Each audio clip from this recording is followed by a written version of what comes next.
मैं जानना चाहूंगी कि होम्योपैथी का बेस क्या है? कैसे आप ये दवाइयाँ बनाते हैं? और कैसे आप पता करते हैं कि जैसे एलोपैथी में होता है कि वो लोग कुछ टेस्ट करते हैं, उससे उनको पता चलता है कि बीमारी का स्तर क्या है। आपकी जो होम्योपैथी है, वो कैसे पता करती है कि किसी को क्या परेशानी है और इसका बेस क्या है? होम्योपैथिक उल्टियाँ हैं वो प्राकृतिक सोर्स से ही हम लोग प्राप्त करते हैं और अल्कोहल में प्रिजर्व की जाती हैं। जैसे दूसरी मेडिसिन की एक्सपायरी डेट होती है, इसमें ऐसे एक्सपायरी डेट नहीं होती है जनरली, क्योंकि वो अल्कोहल में प्रिजर्व होती हैं।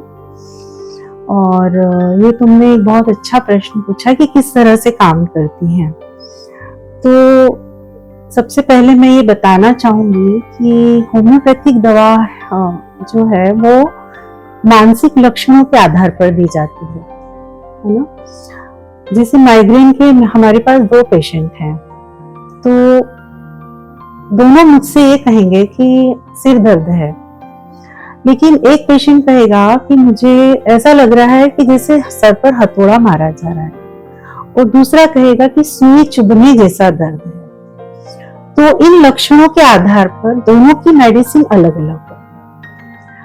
और अब चूंकि विज्ञान ने भी इसकी पुष्टि कर दी है कि 90% जो बीमारियां हैं वो मन से शरीर पर आती हैं।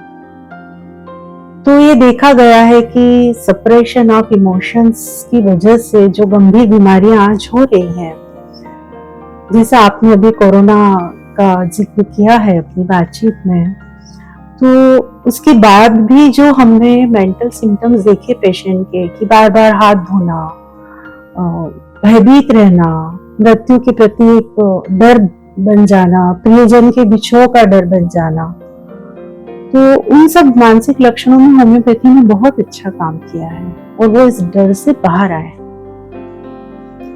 तो हम ये कह सकते हैं कि मीठी मीठी दवाइयाँ बहुत सेफ भी हैं और बहुत जल्दी असर भी करती हैं, क्योंकि लोगों को एक भ्रम है कि होम्योपैथिक मेडिसिन बहुत देर से असर करती है।